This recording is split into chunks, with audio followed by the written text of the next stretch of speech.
자, 반갑습니다. 양육반 오늘 이제 3과 3강이죠. 3강인데 이 강의 자체로는 이제 두 번째 강의가 되겠네요. 첫 번째 강의에서 하나님이 어떤 분인지에 관하여서 이제 설명을 좀 드렸죠. 먼저 복습을 한다 생각을 하고요. 하나님은 어떤 하나님인가? 첫 번째로는 창조의 하나님이었다. 나와의 관계에 있어서 나를 사랑하시고 나를 이렇게 막 정의롭게 심판하시고 이런 모든 것들 이전에 이 온 우주 만물을 창조하시고 그리고 나를 만드신 분이 바로 하나님이다. 이것이 바로 이 과정의 출발점이다 이렇게 말씀드릴 수 있고요. 두 번째로 그 하나님이 그런데 나를 사랑하신다. 그리고 하나님께서 그냥 사랑하실 뿐만 아니라 나의 아버지가 되셨어요. 우리에게 어떤 일도 맡기시고 그냥 상속자가 되시는 거죠. 우리에게 하나님의 그 나라의 유업을 이어받아서 하나님 나라를 다스릴 수 있는 사람으로 만들어 주셨다는 것. 자, 이런 내용들이 이제 첫 번째 내용이었다면, 두 번째로는 그러면은 그 하나님의 뜻을 우리가 어떻게 알 수 있는가? 하나님께서 우리에게 원하시는 것이 첫 번째로 뭔가? 그것은 바로 하나님께서 우리와 함께 하시기를 원한다. 지금 우리가 큐티도 하고 있고요. 그 다음에 기도도 하고 있는데 이걸 하는 이유가 뭐냐면은 바로 하나님께서 나와 함께 하시기를 원하기 때문이다. 자, 보세요. 함께 한다는 것은요, 처음에 여러분들이 여자가 있고요. 여자입니다. 남자가 있습니다. 남자가 있고 여자가 있을 때 서로 사랑을 하죠. 이 서로 사랑을 할 때 함께 있고 싶잖아요. 근데 가만히 한번 생각해 보세요. 내가 이 사람에게 내가 필요해서 함께 해주는 게 더 많았던 것 같아요. 아니면 내가 이 사람이 필요해서 함께 있고 싶다라는 느낌이 더 강했던 것 같아요. 사람은요, 굉장히 자기 중심성이 강해요. 자기 중심적이어서 늘 자기가 필요해서 이 남자가 이 여자에게 필요해서 남자를 끌어당기거나 혹은 이 남자가 여자가 필요해서 이 여자를 자꾸 끌어당기게 되는 거예요. 이게 자기 중심성이 강하다라고 표현할 수 있는데 하나님의 입장에서 한번 생각해 봅시다. 하나님은 누군가가 필요하거나 어떤 것으로 채워져야 되는 분입니까? 그렇지 않죠. 하나님은 이미 충만하신 분이에요. 그러니까 정말 필요에 의해서 누군가와 함께 해야 된다면 하나님이 인간이 필요한 게 아니라 인간 편에서 하나님이 필요하다. 이걸 이제 말씀드릴 수 있는 거죠. 그러면은 우리가 하나님이 필요한 건데 왜 하나님께서는 우리와 함께 하고 싶어 할까? 그거는요, 우리가 아직까지 무지하고, 그러니까 알지 못하기 때문에 그렇다라는 거예요. 어린아이는요, 엄마 아빠와 함께 있고 싶어 해요. 그런데 이 어린아이가 어떤 특정 시기가 딱 지나가면은 엄마 아빠의 손길을 거부하기 시작합니다. 근데 그때도 여전히 아이에게는 엄마 아빠가 필요한 거예요. 왜냐하면 아이가 할 수 있는 것은 한계가 있고 위험하기 때문에 그렇다라는 거죠. 특히나 이제 우리가 계속해서 다루게 되는 이 하나님 나라에 대한 이야기, 하나님 나라, The Kingdom of God. 이 하나님 나라에 관한 이야기를 할 때에 우리는요, 하나님께서 나한테 필요한 게 뭔지, 그리고 하나님께서 이 세상 가운데 필요한 게 뭔지 우리는 잘 모른다라는 거예요. 그래서 하나님과 함께 해야 하나님께서 원하시는 것이 무엇인지를 알 수 있게 된다라는 거죠. 자, 그러면은 하나님께서 우리와 어떻게 함께 하시기를 원하는가? 자, 봅시다. 이 교재가 지금 여러분들한테 없으니까 제가 그냥 쭉 교재 없는 걸 제가 감안하고 말씀드릴게요. 먼저 이 교재에 보시면은 나와 함께 하시는 하나님이요. 나와 함께 하시는 하나님.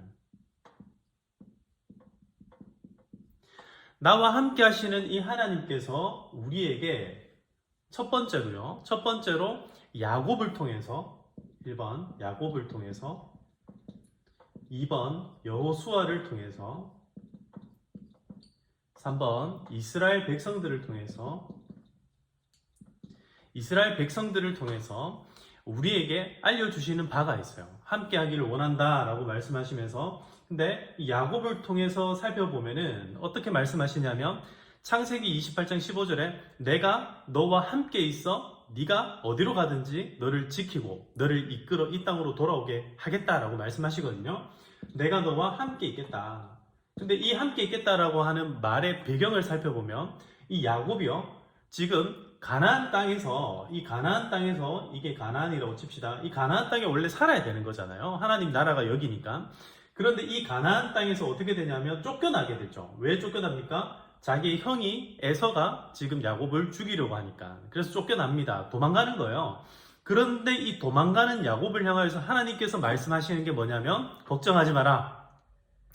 하나님의 나라를 일으켜가기 위해서 네가 지금 도망가는 것처럼 보인다 할지라도 내가 너와 함께 있음으로 말미암아 다시 이 가나안 땅으로 돌아오게 될 거다. 그래서 여기에서 네가 어디로 가든지 내가 너를 지켜주고 그 다음에 너를 이끌어 이 땅으로 돌아오게 하겠다라고 말씀하는 거예요. 그러니까 이 여기서 지금 야곱에게서 함께 하겠다라고 말씀하신 것은요, 우리가 어떤 목표를 설정하고 살아갈 때에 우리는 때로 실수할 수 있습니다. 우리가 잘못할 수 있다라는 거예요. 근데 그 잘못하는 것을 하나님께서는 돌이키고 만지시고 이렇게 저렇게 만지셔가지고 결국에는 다시금 하나님의 약속의 땅으로 우리를 갈 수 있도록 함께 해주신다. 그래서 이 함께라는 것이 너무너무 중요하다라는 거예요. 이게 지금 함께하는 하나님이 얼마나 중요한가. 우리의 잘못된 길을 다시 돌이키시는 분이 바로 하나님이기 때문에 그렇다.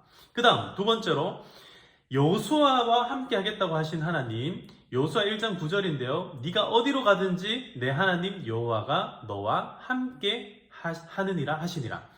그냥 이 말만 들으면 하나님께서 여호수아와 함께 하는구나. 여호수아가 앞으로 이 가나안 땅을 정복해 나가야 되는데 열심히 정복하면 되겠구나. 그냥 그렇게 생각할 수 있는데 그게 아니라 역시 마찬가지입니다. 지금 야곱은요.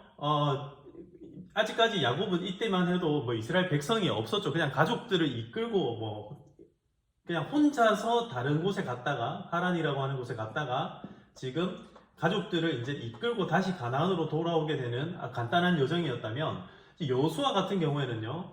원래 이스라엘 백성들이 가나안에 살고 있다가 어떻게 됩니까? 요셉 시대 때에 이 가나안에서 어디로 갑니까? 애굽으로 가는 거예요. 애굽으로 가서 한 70여 명 되는 이 이스라엘 이제 지파가 여기서 이제 살게 되죠. 이 가족들이 애굽에서 살다가 한 400년쯤 지나니까 인원이 자꾸 늘어나죠. 그래서 이제 이스라엘 백성들을 다 죽이려고 합니다. 막 이 백성들이 더 이상 늘어나지 못하도록 왕이 계속 죽이려고 해요. 그럴 때 하나님께서 이제 때가 되었으니 너희들 이제 가나안으로 돌아가라라고 얘기를 하죠. 그때 지도자가 누구냐면 바로 모세입니다. 그런데 모세는 우리가 익히 들어서 잘 알고 있어요. 10가지 막 그 재앙 기억나시죠? 홍해를 가르고 막 엄청난 사건들. 그리고 40년을 방황합니다. 어디서요? 광야에서. 이 광야에서 방황을 하다가 드디어 가나안 땅에 딱 들어가게 된 시점이 누구냐면 바로 여호수아라는 사람인 거예요. 자, 보세요.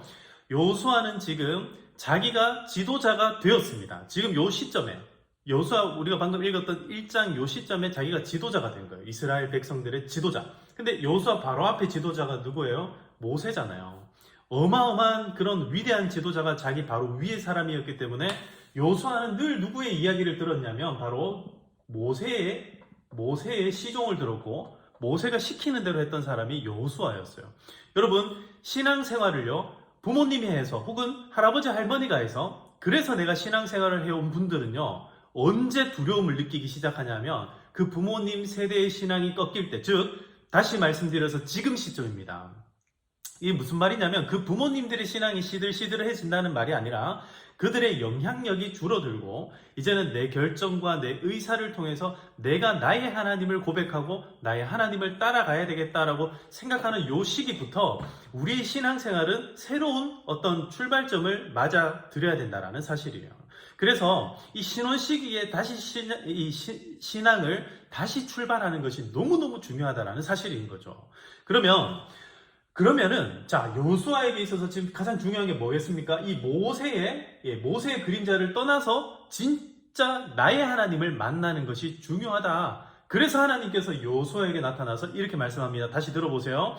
내가 너에게 명령한 것이 아니냐. 모세가 명령한 게 아니라 내가 하나님 여호와 하나님이 너에게 명령한 것이 아니냐. 그러므로 강하고 담대하라. 자, 강하고 담대하라는 말은 이 여호수아의 마음이 지금 어떻다는 겁니까? 약하고 그리고 두려움에 떨고 있다라는 말인 거예요. 두렵고 마음이 불안하고 초조하고 신앙생활을 해야 될지 말아야 될지 이런 것들이 고민이 되는 거예요. 그럴 때에 두려워하지 말고 놀라지 말고 네가 어디로 가든지 내 하나님 여호와가 너와 함께 하느니라. 그 말씀을 믿고 나가라는 겁니다. 자, 여러분, 지금 이 말씀이 오늘 우리에게 정말 심장에 팍 박혔으면 좋겠습니다. 이제는요, 다른 사람 때문이 아니라 나 자신이 하나님을 의지하고 하나님을 의뢰하는 마음으로 그렇게 달려가시기를 바라요. 그게 바로 나와 함께 하시는 하나님이 우리에게 원하시는 바로 말씀이다. 우리에게 원하시는 마음이다. 라는 것을 이해했으면 좋겠습니다. 다시 말씀드릴게요. 여호수아에게 있어서 이 함께라는 것은요, 바로 어떤 함께입니까? 하나님께서, 나의 하나님, 모세의 하나님이 아니라 나의 하나님께서 나와 함께 하심으로 말미암아 하나님의 이 사명, 이스라엘 백성들을 광야를 뚫고 가나안으로 들어가서 가나안을 정복하고 하나님의 나라를 세우는 일을 나를 통해서 하신다. 누가요? 하나님께서 함께 하신다. 이 말씀이 바로 여호수아 말씀이라는 거죠. 여러분, 동일하게 이 말씀이 우리에게 새겨져야 되겠습니다. 마지막 세 번째로, 이스라엘은요, 어떤 말씀입니까? 자, 이사야서 말씀인데요. 이사야서 말씀은요, 기본적으로 이스라엘 백성들이 이렇게 이제 지도자가 이스라엘이 모세 때 굉장히 이제 이스라엘이 크죠. 엄청 큰 이제 국가를 형성하기 시작하고요.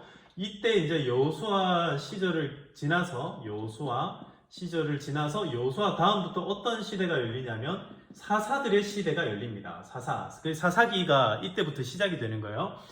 요 시점을요, 여호수아부터 사사기로 이동되는 요 시점들을 전부 다 이제 역사서라고 얘기를 하죠. 역사서. 요 전까지를 모세오경이라고 얘기를 하고요. 모세오경이라고 얘기하고 요거를 토라, 즉 율법. 율법이라고 얘기하고 이게 뭐가 되냐면 기준이 됩니다. 이스라엘 백성들의 기준. 그러니까 모세 시대에서 여호수아로 넘어가는 요 시기부터는요, 요 기준대로 얘네들이 사느냐 못 사느냐를 계속해서 이제 우리에게 보여주는 겁니다. 그런데 잘 보세요. 이스라엘 백성들이 이 사사 시대를 거쳐가지고 누가 왕이 돼요? 사울이 왕이 됩니다. 그러니까 왕의 시대를 거치게 되는데 사울로 시작하여서 그 다음에 하나님 마음에 합하였던 다윗 왕, 이어서 솔로몬, 이어서 르호보암, 그때 여로보암과 갈라져서 남유다와 북이스라엘로 갈라지게 되죠. 나라가. 그렇게 나라가 이어져 가다가 지금 제가 읽어드릴 이사야서 41장에 가면 이제 이때 왕이 누구냐? 히스기야 왕이에요. 히스기야 왕. 히스기야 왕은 이제 몇 년 지나지 않아서 이제 나라가 멸망하게 됩니다. 그러니까 북이스라엘은 이미 멸망을 당하고요. 그 다음에 밑에 남유다는 근근히 버텨가다가 결국에는 멸망할 수밖에 없는 그런 장면들을 보여주는 거예요. 자, 요 시점에 하나님께서 하시는 말씀입니다. 두려워하지 말라. 내가 너와 함께 함이라. 놀라지 말라. 나는 내 하나님이 됨이라. 내가 너를 굳세게 하리라. 참으로 너를 도와주리라. 참으로 나의 의로운 손으로 너를 붙들리라. 이게 무슨 말입니까? 나라가 멸망할 것 같은 풍전등화에 바람이 거세게 부는 앞에 그 촛불 하나 켜져 있으면 어때요? 불이 혹 꺼질 것 같잖아요. 그럼에도 불구하고 하나님의 강한 손으로 등이 지키실 수 있다라는 거예요. 하나님께서 함께 하면 된다. 왜 두려워합니까? 이스라엘 백성들이요. 이 왕 시기를 거치면서 이스라엘 백성들이 이방신을 섬기기 시작합니다. 하나님이 하지 말라고 했던, 즉 다시 말씀드려서 이 기준들을요, 완전히 다 놓치게 돼요. 그래서 이 사사 시대 때부터 이 왕정 시대로 거쳐가면서 하나님의 말씀을 잘 듣고 기준을 잘 지켰던 왕들은요, 풍성해지고 복을 받습니다. 축복의 땅이 되는데, 그런데 그걸 지키지 못하는 시기가 되면은 언제나 이스라엘은 밑으로 망하게 되는 거예요. 그런 시점에도 불구하고 하나님께서 어떻게 한다고요? 내가 너와 함께 하리라. 이 말씀은 두 가지 말씀입니다. 첫 번째는 멸망할 것처럼 보이는 이런 시점에도 너희를 지켜가지고 멸망에서부터 너희를 지킬 수 있다. 멸망 안 당할 수도 있다라는 얘기예요. 두 번째로 멸망 당한다 할지라도 결국 내가 너희를 다시금 돌아오게 할 거다. 이 두 가지 지금 관점이 한꺼번에 이사야에서는 나오고 있습니다. 언제나 이사야 말씀은 두 가지 이 가능성을 열고 있는 말씀들인데요. 우리가 이 말씀을 붙들 때에 이 말씀 우리에게 어떻게 적용할 수 있는가? 우리에게는요, 늘 가능성이 열려 있는 거예요. 이 세상을 살아가다 보면 그런 마음 들죠. 참 불공정해 보여. 불공평해 보이고 내가 노력한 만큼 뭔가 값이 나오지 않을 때가 있죠. 그리고 아이들 키우고 결혼해서 살아가고 뭐 이런 것들이 우리에게 참 어렵고 부담스럽게 여겨질 때가 있습니다. 그런데 그럼에도 불구하고 우리는 아직까지 젊고 우리에게는 여러 가지의 가능성들이 열려 있는 거예요. 특별히 신앙적인 가능성들. 나는 신앙생활을 잘 할 수도 있고 신앙생활을 못 할 수도 있는 거예요.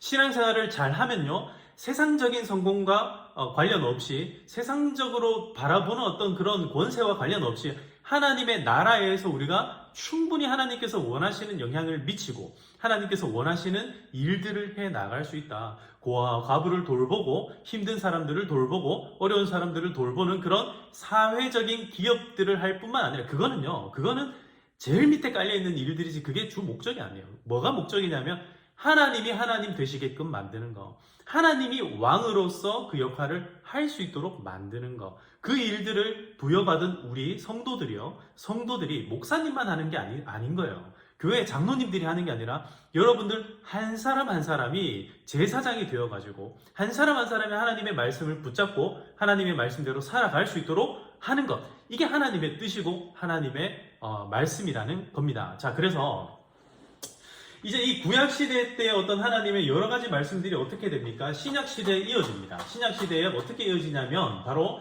예수님에게로 이어지게 되는 거죠. 자, 예수님께서 뭐라고 말씀하시냐면 예수님께서 이 땅에 오실 때 그 이름을 임마누엘이라고 미리 이름을 지정해 줍니다. 임마누엘이라는 말의 의미는 뭐냐면요, 하나님께서 그 백성들과 함께한다. 원래 하나님은 그 백성 밖에 있었던 것처럼 여겨졌습니다. 왜요? 이스라엘 백성들이 망했으니까요. 그리고 그 망한 이스라엘 백성들이 하나님을 붙들지 않고 다른 걸 막 붙잡았거든요. 심지어 하나님을 붙드는 척하면서 말라기 말씀 보면 너희가 내 마당만 밟고 있는 거 아니냐? 너희가 나한테 주는 11조를 한번 봐라. 너희가 나에게 바치는 헌금들을 한번 봐봐. 너희는 상하고 헌 것들을 나에게 지금 주고 있지 않냐? 이런 건 내가 원치 않는다. 더 이상 제사 지내지 마라. 더 이상 예배하지 마라. 나한테 기도도 하지 마라. 제발 좀 날 힘들게 하지 말라라고 말씀하였던 게 바로 마지막 선지자들의 외침이었습니다. 그건 뭐예요? 이게 뭐냐면 하나님께서는 언제나 임마누엘, 그들의 백성과 함께하기를 원했어요. 그냥 거칠애로 함께 있는 게 아닌 거예요. 여러분, 가족 사진을 처음에 찍을 때 가장 먼저 찍는 가족 사진은 뭡니까? 결혼식 사진이죠. 결혼식 사진을 찍으면 항상 신랑이 있고 신부가 있죠. 근데 두 사람만 있는 것이 아니라 뒤에 줄에 서신 분도 있고요. 혹은 뭐 가족끼리 같이 찍을 때는 양가 부모님들이 이렇게 서가지고 같이 찍게 되잖아요. 그죠? 이 가족이라는 개념은 혼자서 있을 수 없는 개념인 거예요. 가족이라는 개념은.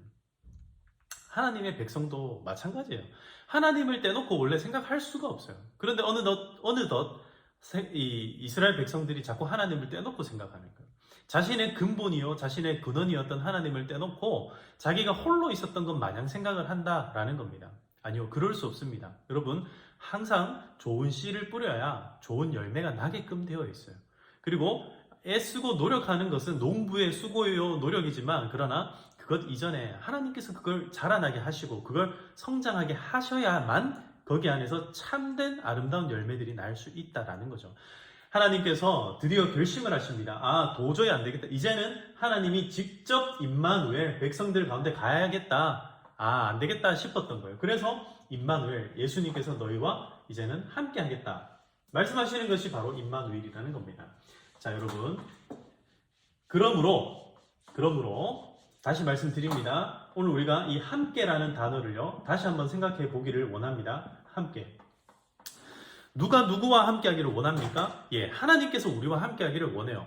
근데 하나님께서 결핍해서 우리와 함께 하기를 원합니까? 아니요. 그게 아니라 내가 하나님이 필요한데 내가 하나님을 필요로 하지 않으니까 나에게 필요한 영양분이, 나에게 필요한 영적인 이 요소가 뭔지를 모르니까 하나님께서 나와 함께 하시기를 원해 하시는 거예요. 어떤 사람은요, 두려움으로 가득 찬 사람이 있어요. 또 어떤 사람은 불안으로 가득 찬 사람이 있습니다. 또 어떤 사람은요, 근심과 염려로 가득 찬 사람이 있어요. 또 어떤 사람은요, 너무 자신감이 넘치는 사람이 있어요. 또 어떤 사람은 미래가 아예 생각이 안 되는 사람이 있고, 또 어떤 사람은 마음 가운데에 막 관계 때문에, 그리고 어떤 성공에 대한 집착 때문에 막 목말라 하면서 그 어떤 유혹에 쉽게 넘어가 버리고 그런 것들을 막 애타게 찾고 이런 사람들도 있습니다. 그게 전부 다 어디에서 오는가? 바로 결핍에서 오는 현상들입니다. 우리에게 무엇이 결핍합니까? 그것은 바로 하나님입니다. 우리에게 가장 필요로 하는 것은 하나님이에요. 하나님께서 우리와 함께 하시기를 원하고 지금도 우리 주님께서는 나와 함께 하시기를 원해요. 그게 바로 이제 그 이어서 말씀하시는 이런 내용들인데요. 예레미야에 보시면 너희가 내게 부르짖으며 내게 와서 기도하면 내가 너희들의 기도를 들을 것이요 라고 말씀합니다. 나한테 좀 부르짖어. 부르짖으면 내가 너희랑 함께 할게. 그리고 예수님은 새벽 아직 밝기 전에 예수님께서 일어나 나가 한적한 곳으로 가서 거기서 기도하셨다라고 되어 있어요. 예수님께서도 무엇을 느낍니까? 결핍을 느끼는 거예요. 이 목마름을 느낍니다. 뭐에 대한 목마름이에요? 사람들과 함께 있고 막 사역을 하면서도 항상 그 마음은 어디로 가 있습니까? 예수님이 뭐가 부족한 사람이어서가 아니라 하나님께 가 있다는 거예요. 그래서 한적한 곳에서 하나님을 찾게 되더라. 여러분, 우리도 있잖아요. 하나님을 안 찾으면, 우리도 하나님 아버지를 안 찾으면 우리 마음에 결핍함들이 계속 나옵니다. 그래서 뭔가 다른 걸로 계속 채우고자 하는 거예요. 그리고 이제 5번에 보시면 나는 하나님과 얼마나 친근한 관계를 누리고 있는가. 사실 친근한 관계를 누릴 때도 있고 잘 못 누릴 때도 있어요. 이거를 계속해서 유지해 나가는 것이 참 쉽지 않지만 해야 되는 일이다. 그래서 오늘 전체 이 과목에서 목표가 있다면 바로 큐티입니다. 큐티는요, 경건의 시간이라고 표현을 하기도 하는데 이 큐티는 사실상 가장 기본적으로 조용한 시간을 만드는 거예요. 한적한 시간을 만드는 겁니다. 그래서 하나님과 내가 집중할 수 있는 시간. 이게 때로는요, 이게 소리가 조용해서 조용할 수도 있는데요. 내 마음의 소리를, 이 번잡한 소리를 조용하게 하기 위해서 때로 조용한 카페를 찾아가는 것도 좋은 방법이 될 수 있어요. 거기서 나오는 여러 가지 생활 소음들이요, 오히려 내 안에 소음들을 잠재울 때도 있거든요. 그런 곳에 가서 뭘 해야 되는가? 상념에 빠지는 것이 아니라 하나님을 집중해서 생각하는 거예요. 그래서 이 큐티 경건의 시간은요, 명상의 시간이 아니에요. 조용하게 아무것도 안 하는 시간이 아니라 채워나가는 시간입니다. 비우는 시간이 아니라 채우는 시간이 바로 큐티하는 시간이다. 자, 그러면은 큐티를 어떻게 할 것인가? 큐티의 가장 중요한 것은요, 첫 번째가 환경을 만드는 겁니다. 여러분, 큐티에 있어서 가장 중요한 것은요, 환경을 만드는 거예요. 조용한 환경을 만들어야 됩니다. 이 조용한 환경이 집에서 이루어지면요, 집도 괜찮습니다. 이 조용한 환경이 혹시 학교나 아니면 직장에 조금 일찍 가서 그 시간들이 만들어지면 그것도 괜찮아요. 그리고 이 조용한 시간이 교회가 조용한 어떤 환경이 만들어진다. 그럼 교회로 오셔도 좋습니다. 교회는 새벽 기도를 하잖아요. 그러니까 늘 새벽 5시마다 교회는요, 오픈이 됩니다. 5시 반이죠. 5시 반에 오픈이 되니까 그때 와서 기도하시고 그때 와서 말씀 듣는 것, 이건 가장 편안한 방법이에요. 교회 오시는 게. 근데 집이 멀거나 직장이 멀거나 이런 경우에는 오기가 힘들죠. 그럴 때는 집이든 학교든 직장이든 조용한 환경과 시간들을 만드는 것. 그러면 조용한 환경을 만들어서 내가 뭘 할 건가? 자, 이때부터 중요한 게 뭐냐면은 첫 번째로 이제 두 번째로 이제 이 환경이 되면은 뭘 할 건가? 예, 환경이 안 돼도 해야 되겠지만 환경을 만들어서 진짜 해야 되는 거. 정말 중요한 게 뭐냐면 바로 말씀이에요. 말씀으로 우리의 마음을 채워 나가는 겁니다. 예, 말씀으로 우리를 채우기 위해서 해야 되는 여러 가지 일들이 있습니다. 뭐 기도도 필요하고요. 그 다음에 찬양도 필요하고요. 그 다음에 이 말씀, 성경이죠. 성경이라고 합시다. 이렇게 성경 말씀을 직접 읽는 것, 이런 것들이 필요한 거예요. 이게 바로 매일의 묵상, 큐티, 경건의 생활, 다 똑같은 말인데요. 무엇을 하는 것인가? 나의 마음을요, 나의 빈 마음들을 차근차근 채워가는 겁니다. 예, 차근차근 채워서, 가득 채워서 하루를 시작하면 마지막 자기 전에 어떻게 됩니까? 이렇게 채워진 부분도 있고 또 이렇게 비워진 부분들도 또 생길 거예요. 그럼 어떻게 합니까? 다시 자기 전에 기도하면서 빈 마음들을 다시 채우고, 그리고 오늘 있었던 일들을 부부가 함께 이야기를 나누면서 이런 부분들을 채워나가는 거죠. 여러분, 마음을 자꾸 비워두지 마세요. 인생은요, 자, 제가 이제 마무리를 좀 지을게요. 인생은요, 영적인 존재들이기 때문에 이 영적인 존재는 언제나 빈 채로 살아갈 수가 없어요. 빈 채로 살아갈 수가 없습니다. 그래서 예수님께서 그런 말씀 하시죠. 이 사람 기껏 귀신을 쫓아냈더니 그 귀신이 어떻게 합니까? 그 마음이 깨끗하게 비워진 걸 보고 나머지 더 악한 귀신 7을 더 데리고 와서 그 마음에 들어가 버렸다라고 얘기를 하잖아요. 그게 뭐냐면 인생은요, 언제나 2가지 영적인 세력에 의해서 좌지우지 된다라는 거예요. 두 가지가 뭡니까? 첫 번째로 우리가 진짜 우리의 마음을 채워야 되는 것은 성령님이죠. 성령님. 홀리 스피릿입니다. 홀리 스피릿.